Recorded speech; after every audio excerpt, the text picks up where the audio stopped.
Your commentator is Len Sterling.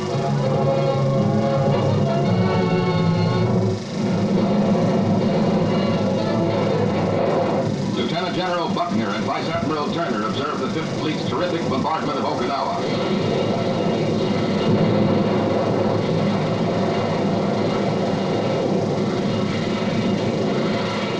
One intrepid rocket launching ship moves in close to pulverize shore defenses.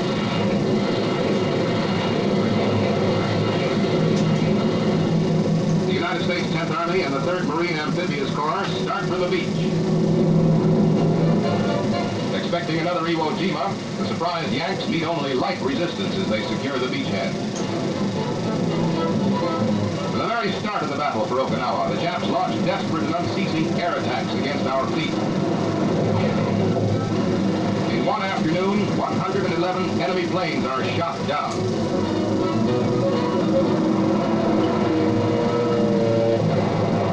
The Japs try everything, including suicide planes, and a few of them succeed in damaging ships. But Jap air power is continuously whittled down. Soon it is apparent that the Japs, in great force, have taken up strong defensive positions on the southern end of the 921 square mile island.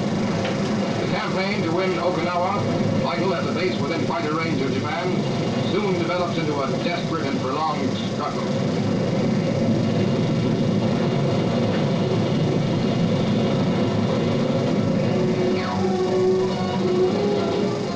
Innumerable caves and hidden pillboxes honeycomb the island ridges. A combat cameraman courageously photographs the dangerous operation of blasting Japs out of the ground.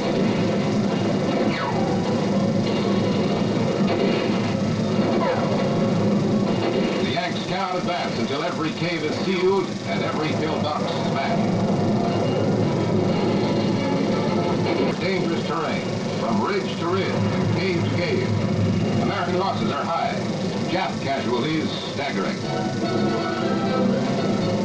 Japan sees her doom drawing near as the flag is firmly planted on Okinawa.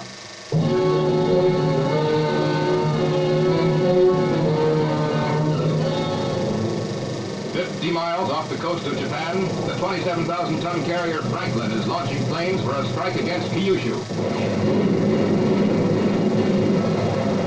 Out of the overcast, a lone Jap dive bomber sneaks in. 2 500-pound bombs hit the carrier, and a staggering blast of flame engulfs her, as the survivors of the first terrible explosions respond with amazing Navy discipline. The epic battle to save the stricken ship is begun. The Franklin's planes laden with bombs, rockets, and high-test gasoline explode in a roaring furnace of destruction. The giant carrier skipper is radioed permission to abandon ship. He refuses to give the order, although the Franklin is an inferno of searing flames.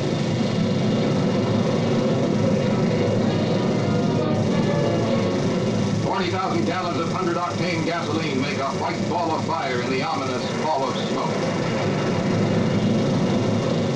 Only 29 of the ship's 118 damage control crew are still alive. Of the 3,000 men aboard, only a pitiful few are still on their feet. Emergency first aid stations are established. Heroic volunteers begin to rescue crew members trapped below decks. The battle suddenly seems in vain as Jap planes begin pouring in for the kill. They stalk the wounded carrier. Escorting ships of Task Force 58 fight them off. Now, the Navy's magnificent marksmanship and an alert cameraman bring to the screen one of the war's most spectacular scenes.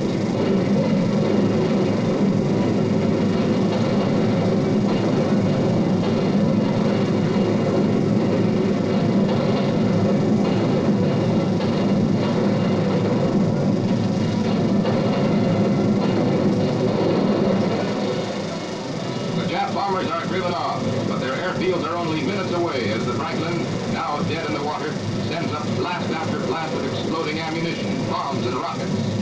3 hours after the bombing, she is still swept by planes.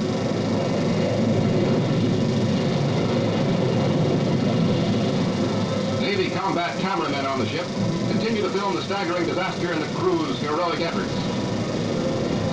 Wounded and burned men are given emergency treatment on decks that are still exposed to explosions. And one of the outstanding heroes of the ship is her Catholic chaplain, Father O'Callaghan, who here administers the last rites of his church to a boy gravely stricken.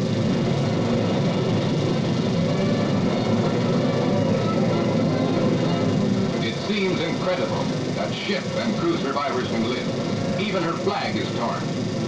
And when the cruiser Santa Fe comes in on the windward side to fight the fires and rescue survivors, there is danger of the Franklin's magazines exploding any minute. If they go, both ships will be torn to pieces.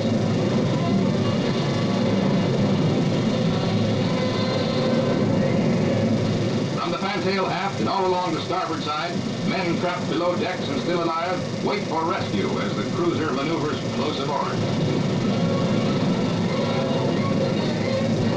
The Big Ben is listing heavily because of flooded compartments, and the Santa Fe's streaming hoses add to the burden of water aboard the blazing carrier.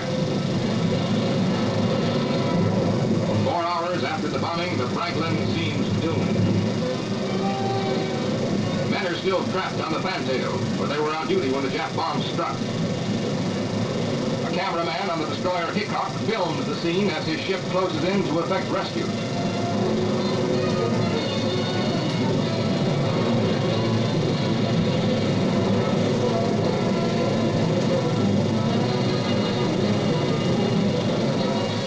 Finally, the rescue ship is close enough aboard for uninjured men to jump her decks.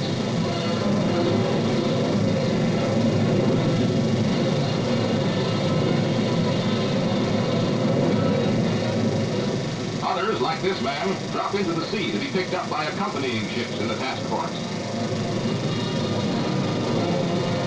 The indomitable carrier is still afloat as the sea off Japan is searched for survivors. One ship rescuing 417 from the water and another 212. The flag has never seen greater heroism.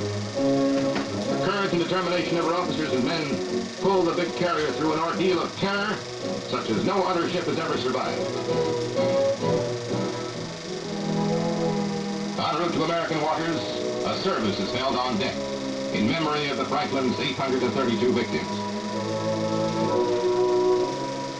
Homeward bound through the Panama Canal after having suffered the most appalling loss of life in American naval history. More than 200 Purple Hearts are awarded to officers and men for injuries received as a result of enemy action. The luckiest bullseye any Jap bomber pilot ever scored. Captain Leslie Garries, commander of the crippled carrier. He brings her into New York Harbor after a voyage of 13,400 miles. Within her twisted wreckage, the Statue of Liberty is framed.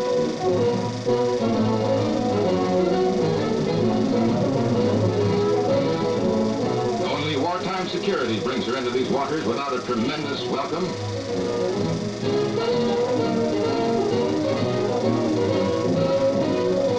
At the Brooklyn Navy Yard, honors are awarded outstanding heroes of the Navy's greatest fighting lady. The indomitable captain is given the Navy Cross. The Congressional Medal of Honor to Chaplain O'Callaghan. Brave leaders of the heroic Franklin.